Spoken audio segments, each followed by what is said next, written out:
하나님을 믿는 우리는 하나님이 어떠하신지를 아는 것이, 어떠한 하나님인지를 아는 것이 너무나도 중요한 거예요. 왜냐하면 하나님을 아는 것만큼 하나님을 누리게 되는 것이기 때문에 그래요. 이 시간 저는 제일 먼저 알아야 할 하나님은 말씀하시고 이루시는 하나님이라는 것을 전해드리고 싶은 거예요. 말씀하시고 이루시는 하나님은 다른 말로는 약속하시고, 미리 약속하시고 약속을 지키시는 하나님이라고 표현을 할 수 있는 거예요. 하나님은 우리에게 복을 주시려고 할 때에 약속의 형태로 복을 주시는 거예요. 다 약속으로 복을 주셔. 왜냐하면 여러 가지 이유가 있겠지만은 약속을 믿는 자에게 그 약속이 이루어지게 해주시기 위한 뜻이 있으신 거예요. 그래서 하나님의 약속, 언약에 대해서 우리는 잘 알아야 하는 거예요. 그래서 그 언약이 내게 이루어질 수 있도록 우리는 소망 가운데 기도하면서 그 하나님께서 약속하시는 것들이 다 내게 이루어지는 세계가 되어야 된다는 거예요. 하나님이 주신 복은 하나님의 약속을 믿는 자가 받는 거예요. 그렇다면 하나님이 주시는 최고의 약속은 무엇일까요? 하나님이 우리에게 약속하신 약속이 많아요. 그 중에서 최고의 약속이 무엇이냐? 민지사님, 하나님이 우리에게 주시겠다는 최고의 약속이 뭐라고요? 하나님의 생명을 주시겠다는 약속이에요. 요한일서 2장 25절 말씀, 그가 우리에게 약속하신 것은 이것이니 곧 영원한 생명이니라. 하나님이 우리에게 약속하신 것은 영원한 생명을 주시겠다고 한 것인데, 그 약속을 이루시는 과정은 이렇게 하시는 거예요. 먼저 새 언약을 믿는 자들에게 생명의 씨를 주시는 분, 약속이 이루어지게 하시는 거예요. 그리고 사랑하는 자에게 주시겠다는 약속을 따라서 사랑함으로 지키는 자를 새 생명이 자라게 해서 하나님의 형상으로 이루어져 교회가 되어지게, 성전이 되어지게 해서 거듭나게 하시는 거예요. 그래서 거듭난 자가 천국에 들어가도록 하심으로 구원의 약속을, 영원한 생명을 주시겠다는 약속을 완성시키시는 거예요. 많은 사람들이 예수님을 믿는다고 하면서 이 생명의 약속을 구하기보다는 다른 것, 돈, 재물, 땅, 명예, 부귀와 같은 이런 것들, 부귀, 영화, 공명을 구하는 것에 대부분의 시간을 빼앗긴다. 그렇게 하면 안 돼요. 하나님은 우리에게 가장 좋은 것인 하나님의 생명을 주시겠다는 약속을 우리가 구하라는 거예요. 하나님이 주시겠다는 약속을 우리가 구해서 그것을 받으라는 거예요. 부귀, 영화, 공명을 얻는 것은 일시적인 것이고 하나님의 생명을 얻는 것은 영원한 거예요. 생명보다 귀한 것은 없는 거예요. 우주선을 쏘아 올리고 아무리 과학이 발전했다고 해도 들에 핀 들꽃 하나도 못 만드는 것이 인간의 한계라는 거예요. 왜 그래요? 생명에 대해서는 인간은 못하지만 며칠 전에 석가모니가 태어난 날이라고 얼마나 연등을 갖다 걸고 대단히 떠들썩했잖아요.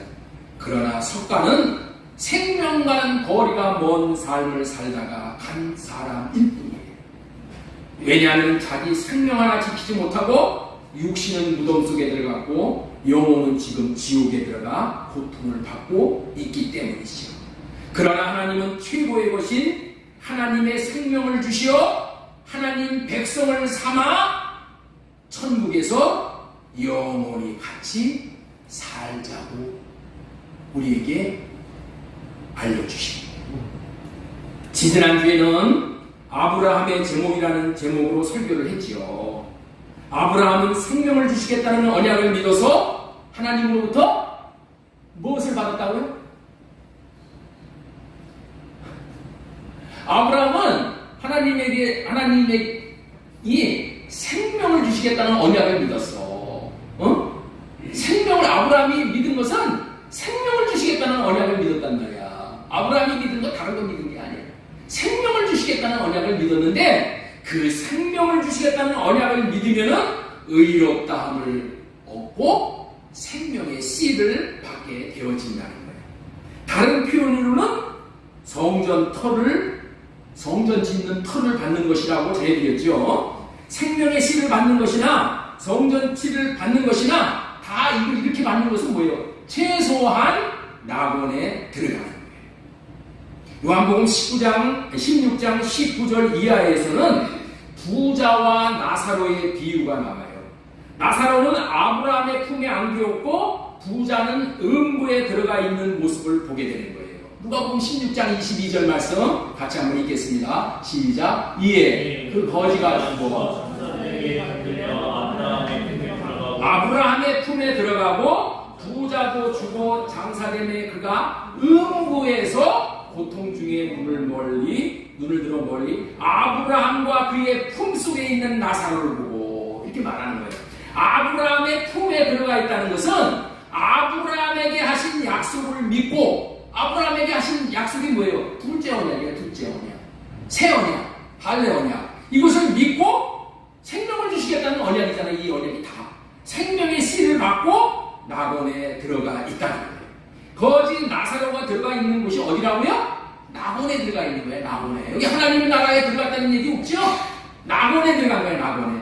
구약 시대에도 둘째 언약인 새 언약을 이루어 주시기 위해 오실 예수 그리스도를 믿고 구원받은 자들은 모두가 지금 다 낙원에 들어가 있는 거예요. 왜냐하면 아브라함처럼 생명을 주시겠다는 언약인 둘째 언약, 다시 말해서 새 언약을 믿고 생명의 씨를 받았기 때문에 그런 거예요. 다시 말해서 구약에 있는 모든 성도들은 누구를 믿고 구원받았다고요? 오실 예수 그리스도를 바라보고 새 언약의 중보자로 예수 그리스도를 믿었기 때문에 구원을 받는 거예요. 네. 구약 시대의 모든 백성들은 오실 예수 그리스도, 우리는 어떤 예수 그리스도? 오신 예수 그리스도, 그리고 장차 재림하실 예수 그리스도를 우리는 믿는 거잖아요. 사도 바울도 셋째 하늘인 삼층전에 이끌려 갔다고 했어. 근데 그 삼층전이 어디냐? 그곳이 낙원이야. 자, 우리 고린도후서 12장 4절 말씀 보겠습니다. 그가 낙원으로 이끌려가서 말로 표현할 수 없는 말을 들었으니 사람이 가히 이르지 못할 말이야. 말로 형용할 수 없는 그런 정말 좋은 것이 낙원이다.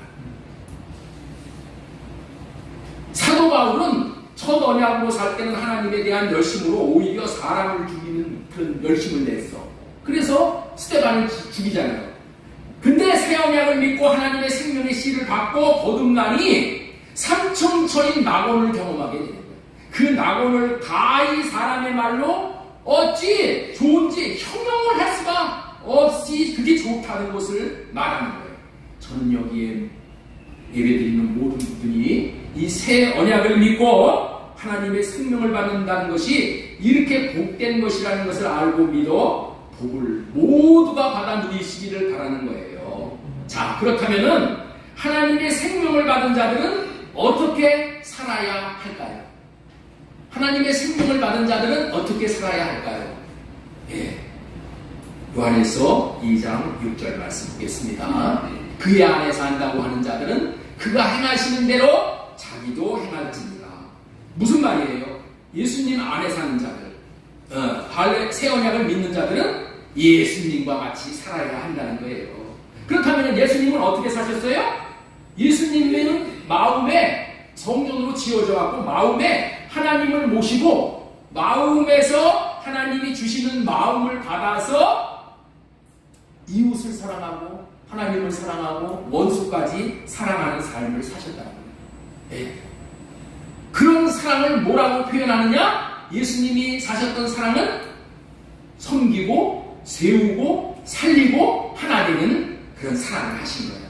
우리도 하나님의 사랑을 받았다면 하나님의 생명으로부터 주시는 사랑하는 마음을 받아서 섬기고 세우고 그리고 하나 되어지는 사랑을 할 수 있게 되어질 줄로 믿습니다. 하나님이 주신 사랑을 하면은 교회가 달라지는 법이 없어. 응? 그 사랑으로 하면 어떻게 돼요? 섬기고 살리고 하나 되어지는 거야. 하나 되어지는 거야. 그 사랑을 예수님이 하나님으로부터 받아서 그 사랑으로 실천하고 살았어. 그래서 많은 영혼들을 얻은 거야. 천하 만물은 받은 생명대로 사는 것입니다. 개 생명을 받으면 개같이 살고 고양이의 생명을 받으면 고양이같이 살 수밖에 없듯이 사람의 생명을 받으면 사람같이 살고 하나님의 생명을 받으면 하나님같이 사는 거예요. 이 받은 생명을 초월해서 사는 생명은 없는 거야. 그렇기 때문에 예수님과 같이 사랑하며 살면은 성전으로 지어집니다. 하나님의 형상으로 지어져 생명을 받는 거듭남에 이르게 되는 거예요. 그 결과는 영원한 하나님의 나라에 들어가게 되는 거예요. 하나님의 생명을 받는다는 것은 구원을 받는다는 거예요. 새 언약을 믿고 시 생명을 받는다는 것은 낙원에 들어가는 구원이고, 이렇게 우리 모두가 다 낙원에 들어갔다가 거듭난 자들이 다 영원한 천국으로 들어가는 거예요. 지난주에 목사님 설교했더니 낙원에 들어가는 생명이 따로 있고 천국에 들어가는 생명이 따로 있는 걸로 이렇게 말씀을 드렸는데, 그런 것을 오해할 수가 있어. 낙원하고 이 땅 따로 가나 보다. 그게 아니라 우리 모든 새 언약을 믿고 생명을 씨를 받는다는 낙원으로 일단 다 들어가. 낙원으로 다 들어가는데 거듭난 자가 이 천국으로 가는 거예요. 그래서 이 낙원으로 들어간 자들은 다 천국으로 들어가게 돼 있어. 그런데 이제 거듭나기 위해서 이 땅에서부터 거듭나는 것이냐, 이 땅에서 거듭나지 못하고 오른쪽 광도와 같은 그렇게 그냥 일단 낙원이 가는 거냐, 이런 차이만 있게 되는 거예요. 이 거듭난 자들이 들어가는 나라가 하나님의 나라라는 거예요. 이와 같은 꿈을 바라보고 우리가 어떻게 사랑해야 하는 것인가가 베드로후서 1장 3절에 잘 나와 있어요. 자, 우리 한번 1장 5절서부터 보겠습니다. 자, 이게 굉장히 중요해요. 오늘 목사님이 있죠? 오늘 이렇게 설교를 준비하면서, 야, 내일 예배는 마귀들이 엄청나게 역사를 할 것이다, 이걸 예측을 했어요. 네. 그랬더니 마귀가 역사를 많이 해요. 마귀가 역사를 하면은 여러분들 있죠? 그냥 공치는 거야. 자, 공치게 돼요. 자, 보시겠습니다. 베드로후서 1장 5절. 그러므로 너희가 더욱 힘써 너희 믿음의 덕의 지식의 절제를 절제의 인내를 인내의 경건의 형제 위에에 사랑을 더하라, 이렇게 말씀하시는 거예요. 여기까지의 말씀은 한마디로 뭐가 표현하면 뭐라? 사랑하는 자가 되어라, 이런 얘기야. 사랑하는 자가 되어라. 그러면 어떻게 되느냐? 베드로후서 1장 11절 말씀이에요. 이와 같이 하면은 1장 11절 이와 같이 하면은 우리 주 곧 구주 예수 그리스도의 영원한 나라에 들어감을 넉넉히 너희에게 주시리라, 이렇게 말씀하시는 거예요. 예? 어디에 들어간다고요? 영원한 나라에 들어가는 것을 어떻게 한다? 넉넉히 너희에게 들어가게 해주신다는 거예요. 그러니까 여러분들 있죠? 우리에게 중요한 것은 뭐냐? 사랑하는 것보다 좋은 것은 없는 거야. 사랑하는 자가 천국에 못 가는 것은 그거는 오히려 기적이야. 네? 하나님이 주시는 마음을 구해서 우리가 하나님 사랑, 이웃 사랑, 원수 사랑만 하면은 영원한 나라에 반드시 들어가게 됩니다. 그래서 여러분들 이 땅에 있는 모든 우리의 인생은 뭐 하기 위해서 사는 거야 지금? 사랑하기 위해서 사는 거야. 사랑하기 위해서. 사랑해서 우리가 신부단장을 하는 거야. 신부단장을 해서 우리가 예수 그리스도의 신부로서 이렇게 열매가 돼버리면은 그냥 휴보해가지고 들어가는 거예요. 그렇기 때문에 새 언약의 중보자 예수 그리스도가 오시어 이루게 해줄 것을 믿음으로 생명의 씨를 받고 또 사랑함으로 베드로후서 1장 11절과 말씀과 같이 영원한 나라에 넉넉히 들어갈 수 있는 저와 여러분 다 되어질 수 있기를 예수님의 이름으로 축원합니다. 자, 여기까지는 이제 복습한 거예요. 이제까지 말씀. 자, 오늘은 구원은 자신이 하나님의 것이 된 것이 구원이다. 이런 제목으로 하나님의 말씀을 배워나가고자 합니다. 자, 우리 한번 같이 읽도록 하겠습니다. 구원이 뭐냐? 구원이라는 것은 제목. 구원은 자신이 하나님의 것이 된 것이 구원이다. 구원이 뭐라고요? 내가 하나님의 것이 된 것이 구원이야. 하나님의 예수 그리스도의 신부가 된 것이 이게 구원이라는 거야. 그래서 오늘 이 구원이 무엇이냐는 정의에 해당하는 말씀, 이 말씀을 드리는 거예요. 자, 구원이라는 무엇인가? 첫 번째로 먼저 구원이라는 것은 먼저 그리스도의 것이 되었다는 의미야. 내가 구원받았다. 이거는 뭐라고요? 내가 그리스도의 것이 되었다. 이것이 구원이야. 이것이 구원의 의미를 안다는 것은 참으로 중요한 거예요. 예수님을 믿으면 구원을 받는다고 하셨는데 이 말에는 여러 가지 의미가 포함된 거야. 그래서 그 의미를 제대로 알아야 구원을 제대로 아는 것이기 때문에 그 의미를 지금 하나하나 대언해 드리는 거예요. 그 중에 하나로 오늘은 구원은 하나님의 것이 된 것이 구원이다. 응? 내가 하나님의 것이 된 것이 구원이야. 내가 예수 그리스도의 것이 된 것이 구원이다라는 그런 말씀을 전해드리는 거예요. 구원을 받고 누리고 산다는 것은 자신은 하나님의 것이라고 여기고 사는 사람이 구원을 받고 누리고 사는 사람이에요.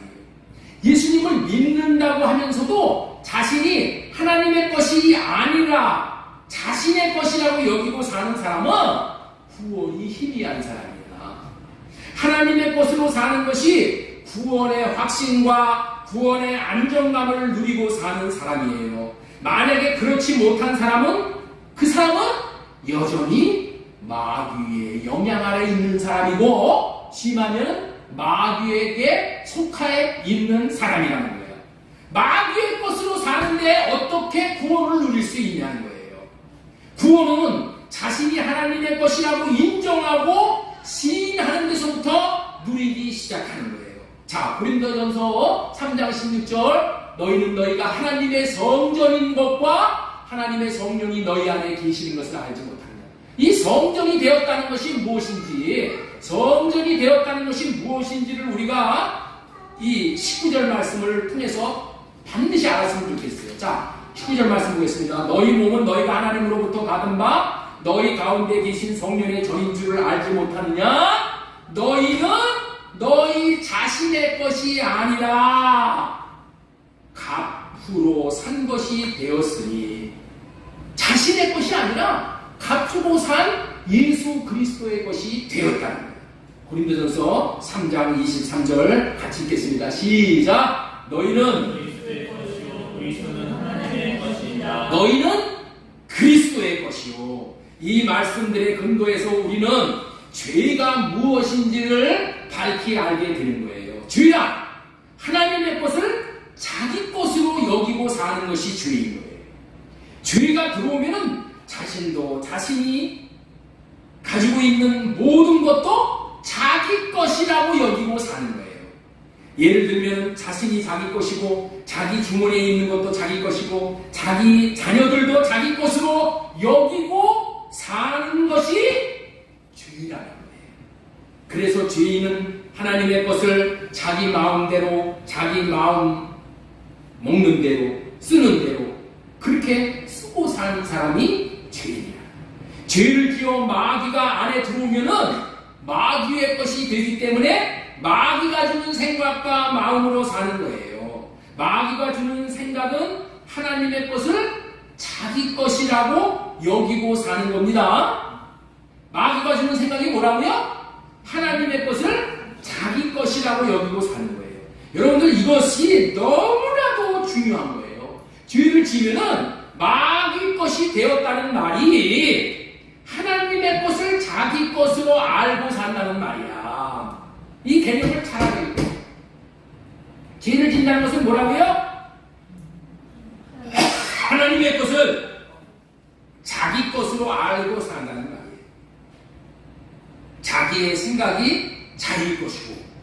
자기가 가진 모든 것이 자기 것이라고 여기고 사는 것이 마귀의 것이 되었다라고 하는 거예요. 하나님은 우리가 하나님의 것임을 분명히 밝히시고 있습니다. 그럼에도 불구하고 우리가 하나님의 것으로 여기고 살지 않아요. 그것은 왜 그러냐? 마귀에게 속았기 때문에. 사람의 귀는 듣기 좋은 것을 듣고자 하는 속성이 있어. 그래서 자기가 듣고 싶은 말만 듣는 거야. 이 설교를 들어도 자기가 듣고 싶은 말만 들어. 자기가 듣고 싶은 말. 어디 다니면서 이렇게 봐도 자기가 보고 싶은 것만 이렇게 보고 다니는 거야. 예. 마귀는 우리들에게 듣고 싶은 말을 하는 자이고 하나님은 진리를 말씀하시는 분이시에요. 하나님은 우리가 하나님의 것이라고 진리를 말씀하시나 우리는 하나님의 것이라는 말은 듣기 싫은 것이고 듣고 싶지도 않은 거예요. 그것이 우리가 마귀에게 속하여 사는 죄인이라는 증거인 거예요. 하나님은 너는 내 것이다 라고 말씀하시는데 그런데 마귀가 너는 내 것이라고 마귀 것이라고 그렇게 이야기를 하냐 아니냐. 야, 하나님은 저와 여러분을 너는 내 것이다 그렇게 얘기한단 말이야. 그런데 마귀가 너는 내 것이다 이렇게 얘기할까요? 마귀는 너는 내 것이다 그렇게 얘기하는 적이 없어. 왜 그래? 마귀는 너무나도 지혜스러워. 마귀는 너는 내 것이다 마귀 것이다 라고 이야기를 안 하니까 우리가 속는 거야. 그리고 속는 자들은 모두가 다 자신이 마귀 것이 아니라 자신의 것이라고 하니까 정말 자기가 자신이 내 것인 줄 알고 속는 거예요. 마귀는 기가 막히게 지혜로운 자입니다. 그래서 마귀는 우리 인간들을 마귀 것이라고 이야기하는 적이 없어요. 여러분들 마귀가 여러분들에게 와서 너 내 것이다 이렇게 들어보신 분이 있으신 걸 손 한번 들어보시죠. 여러분들 그렇게 마귀는 절대 얘기 안 해요. 그 대신에 마귀가 하는 말이 뭐냐? 마귀가 하는 것은 너는 네 것이야. 네가 가진 모든 소유물은 네 것이야. 네 집도 네 옷도 하물며 네 자식도 네 것이야 라고 하는 거예요. 속는 자들은 이런 마귀의 말이 너무 듣기가 좋은 거야. 그래서 마귀가 하는 말을 받아들이고 마귀의 영향력 아래서 사는 거야. 이 말이 일생일대의 최고의 속임수인 거예요. 마귀는 거짓말하는 자이기 때문에 최고의 속임수를 쓰는 자야. 요한복음 8장 44절을 읽겠습니다. 자, 우리 주치인데 진리가 그 속에 없으므로 진리에 서지 못하고 거짓말을 할 때마다 죄고수로 하나니 이는 그가 거짓말자며 거짓의 아비가 되었습니다. 우리는 원래 마귀의 것이 아니라 하나님의 것이에요. 왜냐하면 하나님이 우리를 창조하셨기 때문에 그래. 그런데 죄를 지음으로 말미암아 마귀의 것이 되어서 자기가 자기의 것인 줄을 여기고 사는 거예요. 왜 자기 것을 여긴다고? 마귀가 너는 내 것이야. 내 돈도 내 것이야. 네 자녀도 네 것이야. 이렇게 말을 하니까 그렇게 속고 사는 거야. 하나님은 우리가 하나님의 것이라고 말씀하시는데 우리는 우리를 우리 것이라고 여기면 하나님과의 관계가 깨지는 거예요. 그렇잖아요. 하나님은 너는 내 것이다 그러는데 하나님 나는 내 것입니다. 그러면 하나님하고 관계가 깨지는 거죠. 하나님께서 하나님의 것을 인간들이 자기 것이라고 하면은 하나님이 얼마나 기분이 언짢으시겠어요. 그리고 심하면 야 이놈이 도둑놈이구나 하시지 않겠어요?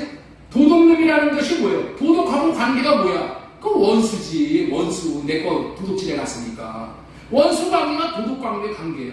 마귀는 하나님의 것은 절대 손을 못 대. 하나님의 것을 손댔다가 하는 마귀는 그냥 끝장나니까 그것을 마귀가 알아. 그래서 마귀는 뭐라고 그래? 우리 것이라고 그래. 우리 것. 하나님과 우리를 이간질시켜서 갈라놓으면 어떻게 돼요? 내 것은 마귀가 잡아먹기가 너무 좋아. 응? 내 것은 마귀가 훔쳐가기가 너무 좋아. 언제든지 맘만 먹이면 마귀가 내 것을 빼앗아갈 수 있어. 그래서 너는 네 것이야. 네 마음대로 살아. 솔깃한 말을 하는 그것이 속임수인 거예요. 일단 네 것이라고 하고 나서 마귀는 하나님하고의 관계를 갈라놓고 우리가 가지고 있는 것들은 마귀의 것으로 취하는 것이 마귀의 수수예요. 마귀가 이렇게 지혜로운 자. 이북의 김일성 집단이 하는 말이 마귀와 꼭 같은 말을 나만에게 하는 거예요. 나만을 보고 뭐라고 그러냐면, 야, 왜 바보같이 미국의 속국이 되어서 사냐? 예? 너희 나라 대통령이 국군을 통수할 수 있는 권한을 가져야지 왜 미국이 통수권을 갖게 하느냐? 그런데 우리나라의 군 통수권은 지금 미국이 갖고 있는 겁니다. 예. 이승만 대통령이 지혜롭기 때문에 미국이 군 통수권을 갖게 만들었어. 이게 지혜인 거야. 그랬는데 미국은 뭐냐? 빨리 미국 철수시켜. 그리고 주권 국가로서의 권위를 회복해. 이렇게 얘기하는 거예요. 왜 그래요? 미국이 떠나면은 남한을 집어먹으려. 그러는 것 여러분들이 다 알고 계시잖아요. 여기서 넘어가면 안 되듯이 자신이 자신의 것으로 알면은 하나님과는 원수가 되고 마귀의 종이 되는 거예요. 마귀는 하나님의 것만 취할 수가 없는 거예요. 그래서 하나님의 것이라고 못하게 하고 네 것이야 라고 속이어서 인간은 자신이 하나님의 것이 아니고 자신의 것인 줄 알고 삶으로 하나님하고의 관계가 끊어지게 하고 나서 인간을 마귀가 자기 것으로 취하는 거예요. 우리는 철저히 알아야 한다는 거예요. 이 세상에 내 것은 하나도 없는 거예요. 다 하나님의 것이야. 우리는 빈손으로 왔다가 빈손으로 돌아가는 자들이에요. 빈손으로 왔으나 굶어 죽지 않게 하시오. 하나님이 내게 맡겨주신 모든 것들을 하나님의 것으로 알고 하나님의 것으로 인정하고 살면은 하나님께서 계속적으로 모든 것들을 공급해 주시오. 그리고 지켜주시오. 그래서 넉넉하게 부족함이 없는 인생을 살게 하시는 거예요. 지금도 하나님은 우리에게 많은 것을 맡겨놓으셨어요. 그래서 우리는 하나님의 것을 맡은 청지기로 살아가야 하는 거예요. 로마서 11장 36절에 보면은 이는 만물이 주에게서 나오고 주로 말미암고 주에게로 돌아갑니다. 이렇게 됐을 때 뭐예요? 하나님 앞에 영광이 돌아가는 거예요. 만물이 주께로부터 나와서 주께로 돌아가야 마땅한 것이기 때문에 하나님이 인간 대표 아담에게 맡겨 놓으신 거예요. 모든 것을 맡겨 놓으시고 아담에게 큰 권한까지 주었어. 그것이 뭐예요? 창세기 1장 28절. 하나님이 그들에게 복을 주시며 하나님이 그들에게 이르시되 생육하고 번성하고 땅에 충만하고 정복하고 모든 생물을 다스리라. 이렇게 다스릴 수 있는 권한을 다 주셨다네요. 다 주셨어요. 마침내 하나님에게 돌아가도록 하려고 다 맡겨놓으신 거예요. 그런데 아담이 지은 죄 때문에 아담이 마귀의 종이 되므로 아담에게 맡겨놓으신 것이 마귀에게 모두 다 넘어가 버린 거예요. 그래서 우리가 지금 마귀의 종이 되어져서 마귀가 주는 욕심으로 자기에게 있는 모든 것들이 자기 것인 줄 알고 살고 있는 거예요. 이런 존재는 하나님과는 상관이 없는 존재예요. 다시 말해서 구원과는 전혀 관계가 없는 존재라는 거예요. 구원은 하나님의 것이 되었을 때에 하나님에게 속해 있을 때에 구원이기 때문이에요. 이 말의 의미가 성령으로 말미암아 철저하게 뼛속까지 깨달아질 수 있기를 예수님의 이름으로 소망드리고 축원합니다. 인간은 죄를 짓는 즉시 마귀의 것이 되어서 하나님 밖에서 하나님과 관계없이 살아간다는 말은 마귀의 종으로 살게 되었다 그런 말이에요. 로마서 6장 16절 말씀 같이 한번 읽겠습니다. 시작. 너희 자신을 종으로 내주어 하나님 자의 종이 되는 줄을 너희가 알지 못하느냐. 혹은 죄의 종으로 사망에 이르고 혹은 순종의 종으로 이르니. 마귀의 종으로 사는 존재는 그야말로 이 땅에서 지옥을 사는 거예요. 이런 인생을 불쌍히 여기셔서 예수님께서 육신의 몸을 입고 오셔서 하신 일이 무엇일까요? 자기가 갖고 있는 모든 것을 자기 것이라고 여김으로 하나님과는 전혀 상관이 없는 자들, 다시 말해서 마귀에게 속한 자들을 건져내려 오십니다. 건져내셔서 누구 거로 삼으시냐? 하나님의 것으로 삼으십니다. 이 시에서 예수님이 오신 거예요. 신명기 14장 2절 말씀, 너는 내 하나님 여호와의 성이니라. 여호와께서 지상 만민 중에서 너를 택하여 자기의 기업의 백성으로 삼으셨느니라. 자기 백성으로 삼으셨다는 거예요. 하나님의 백성은 뭐예요? 하나님의 것이야. 예? 마귀의 백성은 뭐예요? 마귀 것이야. 지상 만민 중에서 많고 많은 사람들 중에서 자기 백성으로 삼으셨다는 것은 하나님의 자신의 것으로 만드셨다는 거예요. 이 말이 우리에게 최고의 복된 말씀이에요.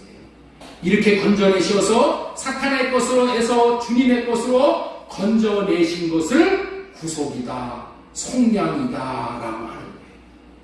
에베소서 1장 7절, 우리는 그리스도 안에서 그의 은혜의 풍족함을 따라 그의 피로 말미암아 속량, 곧 제사함을 받았느니라.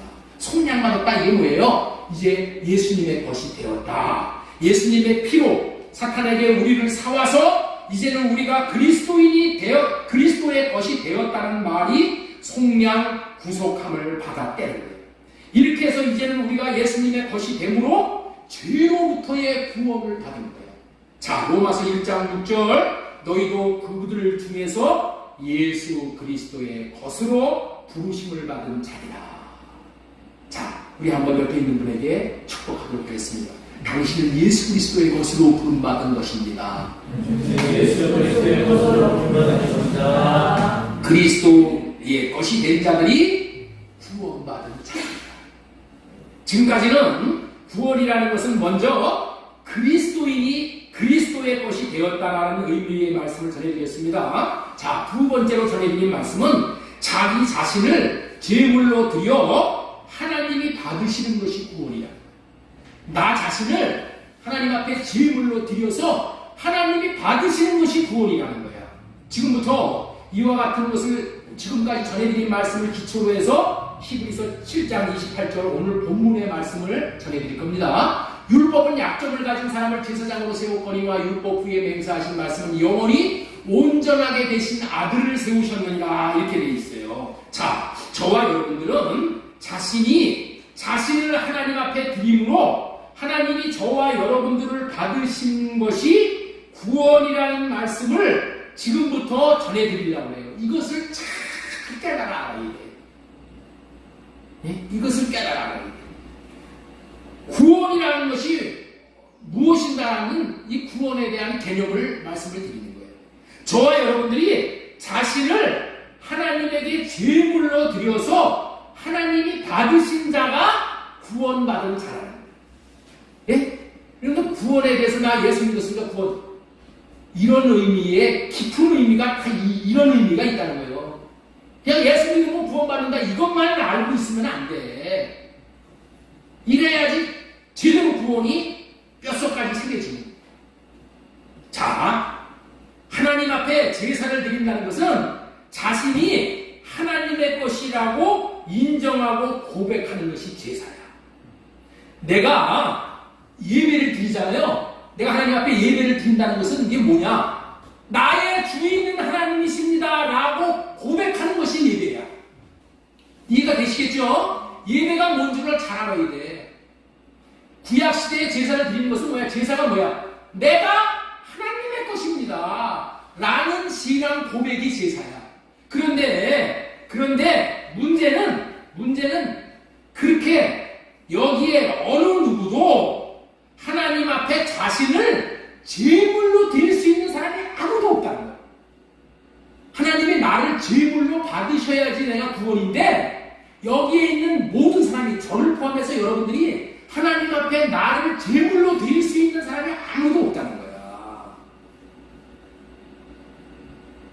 하나님의 것입니다 라고 고백하고 자신을 제물로 드리는 것이 제사인데, 제사를 하나님이 받지 않으신다는 거야. 그래서 제사를 드리고자 하는 자가 하나님의 것이 될 수가 없다는 거예요. 자신이 드린 제사를 하나님이 받지 아니하시는 이유가 뭐냐? 내가 죄인이기 때문에, 마귀의 것이기 때문에 그 마귀의 것을 하나님이 받으시겠냐는 거예요. 절대 하나님은 마귀의 것을 받지 않으십니다. 그래서 하나님께서는 저와 여러분들을 하나님이 받으실 만한 제물로 드리도록 제사장을 세워주십니다. 내가 하나님 앞에 제물로 하나님 앞에 나를 드릴 수가 있으면 좋은데 그건 구원인데 내가 제물로 하나님 앞에 드릴 수가 없어. 그래서 하나님이 나를 제물로 드릴 수 있는 제사장을 세워주신 거예요. 원래 사람이 드리지 못하는 제사를 대신 드려줄 수 있도록 지정해 주신 직분자가 제사장이야. 자, 히브리서 7장 28절, 율법은 약속을 가진 사람들을 제사장으로 세웠거니와 하나님이 세워주신 거죠. 율법 후에 맹세하신 말씀은 영원히 온전하게 되신 아들을 세우십니다. 첫 언약 때인 구약 시대에 많은 제사장이 있었다는 거예요. 그런데 그 제사장들은 다 어떤 제사장이야? 다 불완전한 제사장이야. 그러나 새 언약 시대의 제사장은 예수 그리스도가 제사장이야. 이 제사장을 새 언약의 중보자라고 하는 거예요. 제사장이나 중보자는 제사를 통해 하나님과 인간 간의 관계를 놓아주는 중매쟁이라고 보면 되는 것이죠. 예수 그리스도는 참 제사장, 온전한 제사장으로 오셨어요. 여기서 이 말씀을 잘 이해하기 위해서는 제사장이 무엇인가를 알아야 하는 거예요. 제사장이 뭐예요? 제사를 주관하는 자가, 집례하는 자가 제사장이죠. 하나님 앞에 제물을 하나님 앞에 드려서 하나님이 받으실 만한 제물로 그렇게 제사를 주관하는 사람, 예배를 주관하는 사람이 그게 제사장이란 말이에요. 그래서 제사장이 제사를 드릴 때는 제물이 있어야 제사가 되는 거야. 제물을 드리는 것은 이 제물이 하나님의 것이기 때문에 하나님에게 돌아가게 해야 하는 것이 마땅하기 때문에 제물을 드리며 제사를 드리는 거예요. 제사에 제물이 없으면 제사가 안 되는 거야. 그래서 세상 사람들은 제사 지낼 때 돼지 대가리 놓고 제사 드리잖아요. 그렇죠? 돼지 대가리를 제물로 삼고 북어 대가리를 제물로 삼고 제사 드리는 거예요. 그렇다면 제사 중에 최고로 잘 드리는 제사가 무엇인가? 제물에 따라서 다른 거예요. 제물이 좋아야 제일 좋은 제사를 드리는 거예요. 그렇다면 제물 중에 어떤 제물일까요? 제물 중에 가장 어떤 제물이 뭐예요? 나 자신을 제물로 하나님 앞에 드려 하나님이 받으시는 것이 하나님 앞에 제일 좋은 제물을 드리는 거고 제일 제사를 잘 드리는 거야. 제사를 드리는 자 입장에서 볼 때는 구원을 받는 거예요. 그런데 불행하게도 우리는 자기 자신을 하나님 앞에 제물로 드릴 수 없는 존재인 거예요. 왜냐하면 우리 모두가 죄를 지어서 마귀 것이 되었기 때문에 마귀의 것을 가지고 하나님 앞에 드릴 수가 없는 거예요. 그것은 거룩하지 못하고 부정하기 때문인 거예요. 그런 제사는 하나님이 안 받으시는 제사고 안 받는 제물이야. 그래서 자신이 제물로 드려질 수가 없어서 제물로 드리게 해주는 제사장이 필요하며 하나님이 제사장을 세워주신 거예요. 그래서 예수님께서 제사를 드리는 온전한 제사장으로 우리를 하나님 앞에 드리는 온전한 제물, 금도 티도 없이 온전한 제물, 다시 말해서 하나님이 받으실 만한 제물로 저와 여러분들을 받으실 만한 제물로 변화시키셔서 그 제물로 만드셔서 드리려고 예수님께서 십자가에 죽으심으로 우리의 죄값을 치rum으로 사탄의 것에서 예수님의 것으로 사왔다는 거예요. 그렇기 때문에 예수님이 새 언약을 이루시고 피로 값주고 사탄에게서 사왔다는 것을 믿는 자들은 이제 예수님의 것이 된 거예요. 이와 같은 원리로 저와 여러분들이 예수님의 것이 된 거야. 그렇다면은 사탄의 것은 하나님이 받으시지 않지만은 예수님의 것은 하나님이 어떻게 돼요? 받으십니다. 그래서 제물이 어떻게 되냐? 먼저 예수님의 것이 되어진 후에 예수님이 그 제물을, 저와 여러분을 깨끗하게 된 제물을 하나님 앞에 드리는 거예요. 그러므로 말미암아 하나님이 나를 제물로 받으셔서 내가 구원을 받는 거예요. 내 것은 더러운 것이지만 예수님의 것은 온전한 거예요.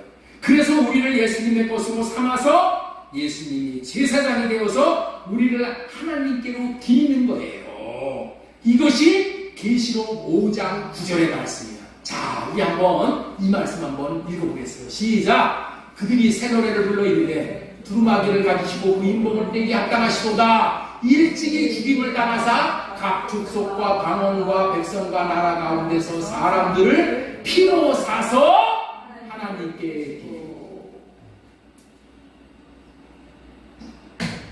사람들을 피로 사서 자기 것으로 삼아서 그 재물을, 우리를 예수님이 피로 샀죠. 누구에게서? 마귀에게서, 사탄에게서 사가지고 나를 온전한 재물 되게 하셔서 하나님 앞에 드리고, 그 재물을 하나님이 받으신다. 예수 그리스도께서 저와 여러분들 하나님이 받으시게 합당한 제물로 드리기 위해서 십자가에서 자신을 희생하시고 피를 흘리신 거예요. 제물이 죄가 많은 더러운 제물을 하나님이 받으시지 않기 때문에, 그래서 예수님은 저와 여러분들을 하나님이 받으실 만한 제물을 드릴 수 있는 온전한 제사장이 되신 거예요. 그리고 우리를 하나님 앞에 드리심으로 구원이, 내 구원이 이루어지, 내가 하나님이 받으실 만한 제물이 되었기 때문에 예수 그리스도는 제물을 흠도 티도 없이 깨끗하게 하실 수 있는 제사장, 온전한 제사장인 거예요. 예수님은 제물인 나를 깨끗한 제물, 온전한 제물로 변화시켜 주실 수 있는 능력이 있는 제사장, 이 제사장이란 말이에요. 예? 우리 자신이 하나님 앞에 제물로 드려야 마땅한 것이나 우리 자신이 드리는 것을 하나님이 죄 때문에 받지 않으시니, 하나님 예수님이 온전한 제사장이 되어서 우리를 예수님의 것으로 삼으심으로 우리를 온전한 제물로 만들어서 하나님이 받으실 만한 제물로 드렸다는 거예요. 그 결과로 우리가 하나님 앞에 제물로 드려졌으므로 우리가 구원을 받게 된 거예요. 여기서 예수님이 온전한 제사장이 되었다는 의미는 우리를 온전한 제물로 만들어주는 제사장이다, 그런 의미야. 이해가 되세요? 이해가 되셔요? 이해가 안 되시나? 예수님이 온전한 제사장이 되었다는 의미가 뭐라고요? 우리를 온전한 제물로 만들어주는 제사장이 되었다, 그런 의미예요. 다시 말씀드립니다. 우리 자신이 하나님 앞에 제물로 드려야 마땅한 것이나 우리 자신이 드리는 것을 하나님이 죄 때문에 받지를 않으신다니까. 나는 드리고 싶어도 뭐 안 받으셔. 안 받으신다니까. 죄인이 드리는 예배는 안 받으셔. 죄인이 드리는 기도를 안 받으셔. 죄인이 드리는 헌금을 안 받으신다니까. 뭐 내가 드리기만 하면 받는 줄 아세요? 안 받아. 가인의 제물 안 받잖아.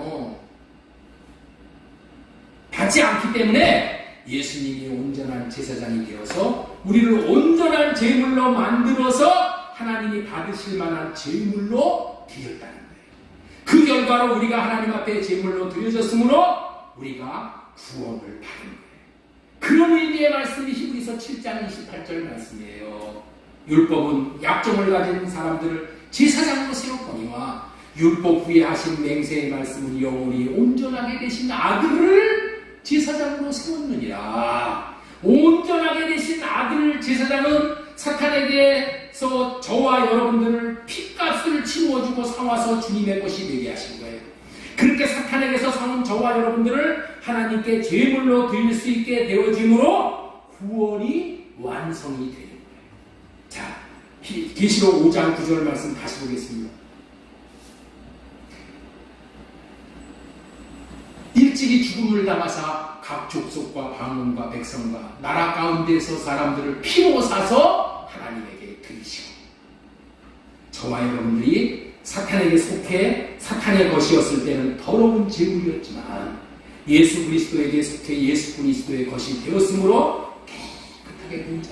예수 그리스도의 것이 어떻게 되어졌어요? 새 언약을 믿고 새어나는 믿음, 그리고 주님의 것으로 삼으신 저와 여러분들을 예수님께서 하나님 앞에 온전한 제물로 드시고 하나님 앞에 드림으로 말미암아 이제는 사탄의 것에서 저와 여러분들이 하나님의 것이 된 거예요.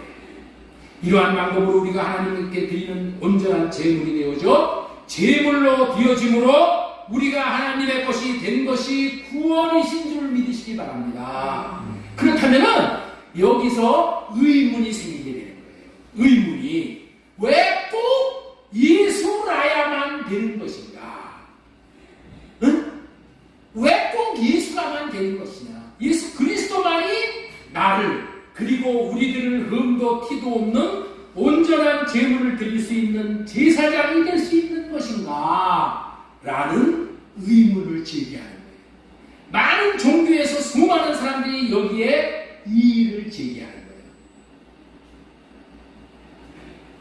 그러면서 기독교는 배타적인 종교라고 하는 거예요. 그렇습니다. 예수 그리스도라야만 우리를 온전한 제물로 드릴 수 있다는 것을 지금부터 설명을 해드리겠습니다. 자, 히브리서 7장 28절 말씀이 놀라운 말씀이에요. 네? 자, 첫 언약 때는 약점을 가진 인간을 제사장으로 세웠다는 말을 하고 있는 거예요. 율법은 이게 첫 언약이죠. 무슨 말이에요? 불완전한 제사장은 저와 여러분들을 하나님이 받으실 만한 흠도 티도 없는 온전한 제물로 만들어가지고 하나님 앞에 드리지를 못했다는 거예요. 그래서 우리를 하나님이 받으실 수가 없어서 우리들이 하나님의 것이 될 수가 없었다는 거예요. 이 말은 인간 제사장은 제사장 노릇을 제대로 하지 못했다는 말이기도 한 거예요. 제사장은 하나님이 받으실 만한 제물로 저와 여러분들을 하나님 앞에 드려야 하는데 하나님이 받으실 수 없는 흠 있는 제사만 드렸다는 거예요. 그래서 우리가 하나님의 것이 되지 못했고 구원도 받을 수 없게 됩니다. 제물의 자격은 완전히 죄가 없어야 완전한 제물의 자격을 갖춘 것인데 인간 제사장이 제물로 드린 저와 여러분들은 완전한 제물이 될 수가 없었다는 거예요. 그 이유는 인간 제사장이 불완전하여 저와 여러분들의 죄를 완전히 없앨 수가 없었기 때문이라는 거예요. 이 의미는 마귀에게서 죄값을 완전히 치루어 주어야 완전한 제물이 되는 것인데 그렇지 못했다는 거예요. 그렇다면 인간 제사장이 왜 죄값을 완전히 치루어 주지 못했을까요? 인간 제사장이 왜 마귀에게 죄값을 완전히 치루어 주지 못했을까? 죄값을 완전히 치루어 주지 못한 이유가 시편 49편 6절에서 9절 말씀이에요. 자, 여기 보세요. 여기 보시면 이 기가 막힌 말씀이에요. 자기의 재물을 의지하고 부유함을 자랑하는 자는 아무도 자기 형제를 구원하지 못하며 그를 위하여 속전을 하나님 앞에 바치지도 못할 것은 이게 인간 제사장의 하는 사람들이 하는 거예요. 그들의 생명을 속량하는 값이 너무나도 엄청나서 영원히 마련하지 못할 것입니다. 여기서 속전이라는 것은 뭐냐? 죄값을 치루어주는 값을 말하는 거예요. 죄값을 치루어주고 노예값을 치루어주고 노예를 사오는 거죠. 네. 그걸 의미하는 거죠. 그렇다면 인간 제사장은 왜 죄값을 완전히 치루어주지 못했는가가 의문으로 남게 돼요.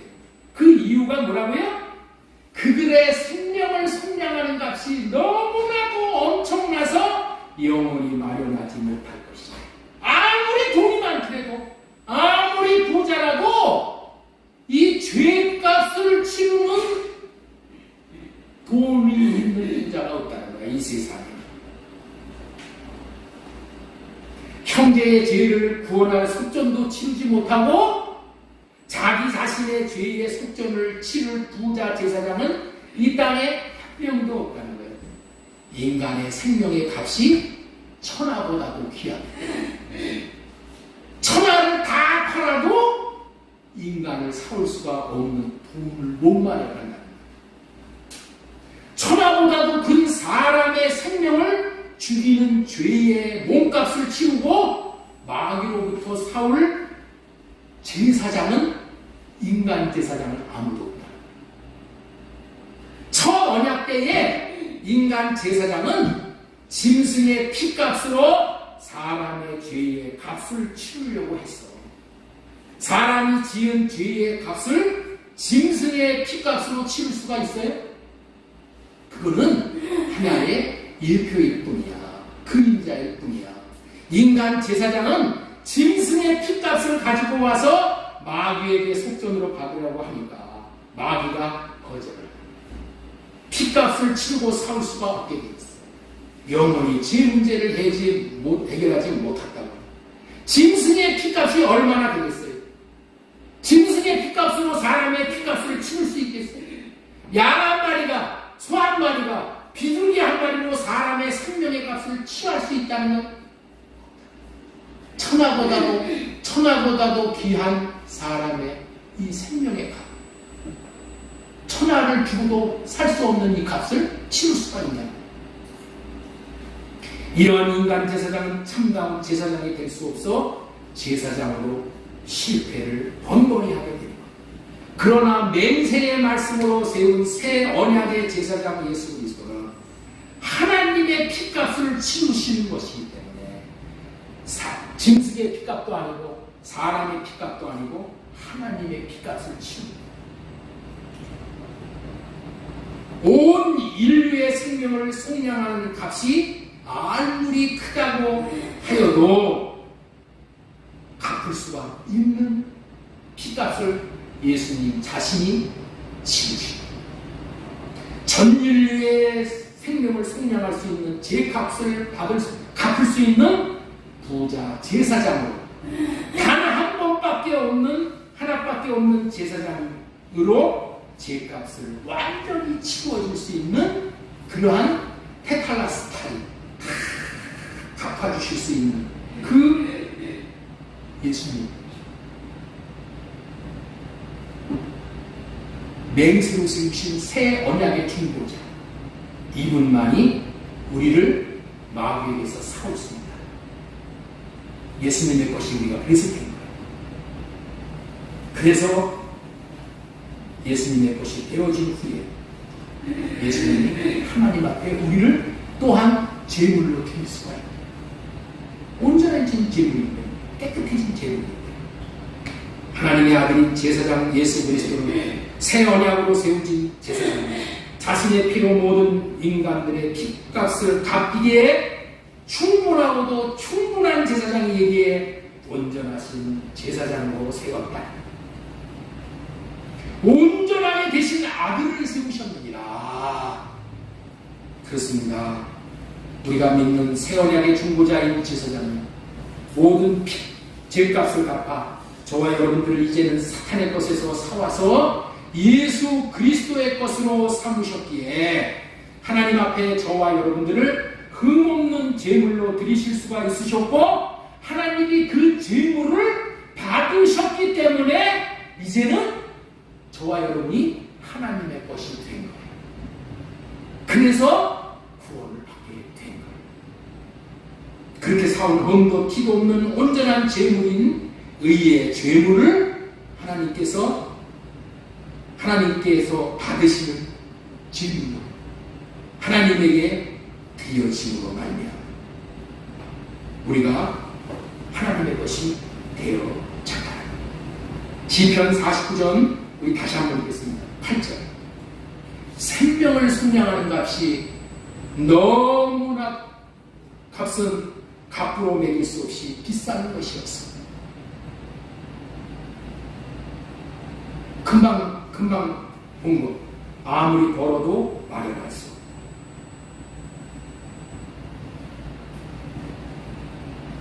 영원히 마련하지 못할 것. 이거 쉬운 성경으로 오다 올려놨는데 쉬운 성경.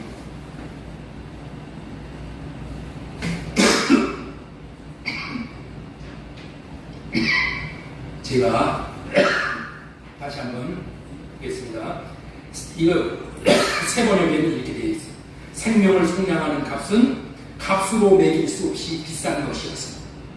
아무리 벌어도 마련할 수 없다. 마련할 수 없다. 율법이 생긴 이후에 하나님께서 맹세하신 말씀, 영원히 완전하게 되신 아들을 대제사장으로 세웠습니다. 자, 그러면 구원이 무엇인지를 다시 정리하고 마치겠습니다. 구원은 자신이 죄물로 하나님 앞에 비림으로 하나님의 것이 된 것이 구원이다. 나는 하나님 앞에 죄물로 드려질 수 없으나 제사장이 그 일을 하는 것인데, 인간 제사장은 그것이 불가능했고 맹세로 세우신 새 언약의 중보자 제사장 예수 그리스도가 하나님의 피값으로 인하여 우리를 온전히 하나님이 받으실 만한 제물로 드리실 수 있으므로 저와 여러분이 하나님의 것이 되어서 구원을 받게 되었다라는 말씀을 전해드렸습니다. 이 말씀은 우리가 어떻게 하나님의 것이 되어서 구원을 받는 자가 되는지의 과정을 설명해 드린 거예요. 이렇게 그리스도가 제사장이 되어서 하나님의 것이 되게 해주셔서 생명을 얻는 구원을 얻게 해주시겠다는 언약이 이게 새 언약이고 이게 할례 언약입니다. 하나님의 것이 되게 해서 하나님의 생명을 주시겠다는 언약이 그게 할례 언약이잖아요. 생명을 주시겠다는 그것이 새 언약이에요. 그렇기 때문에 할례 언약, 새 언약을 믿어야 하나님의 것이 되어져 하나님의 생명을 받은 자가 되어져 생명의 씨를 받고 하나님의 형상을 회복하고 거듭나는 구원을 얻게 되는 거예요.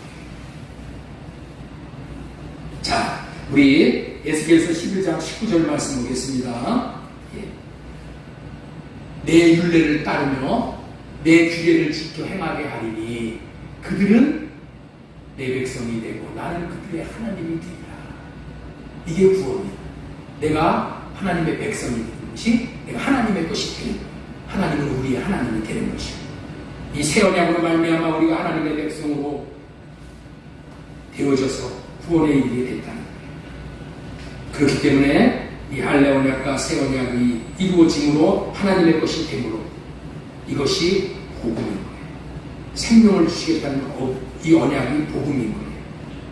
이 구원의 복음을 듣고 우리가 이 언약으로 말미암아 성령의 인치심을 받고 또 사랑함으로 성전도 지어졌어. 낙원에 이르는 구원에서 이제 영원한 나라에 들어가는 구원을 얻게 되었다라는 이것이 모두 예수 그리스도로 말미암은 은혜라는 것을 꼭 기억하고 이제는 이 예수님의 은혜로 말미암아 사는 저와 여러분들이 다 되어질 수 있기를 예수님의 이름으로 축원합니다. 사실은 오늘 이제 마지막으로 영적 예배로 구원을 누리는 삶을 사는 것이다. 이 영적 예배에 대해서 말씀을 드려야 되는데 시간은 충분히 우리가 1시간에 끝낼 것 같은데 오늘 너무나도 이 딱딱한 말씀을 전해드려서 지루하실 것 같아서 그 말씀은 다음 주에 또 드리도록 하겠습니다.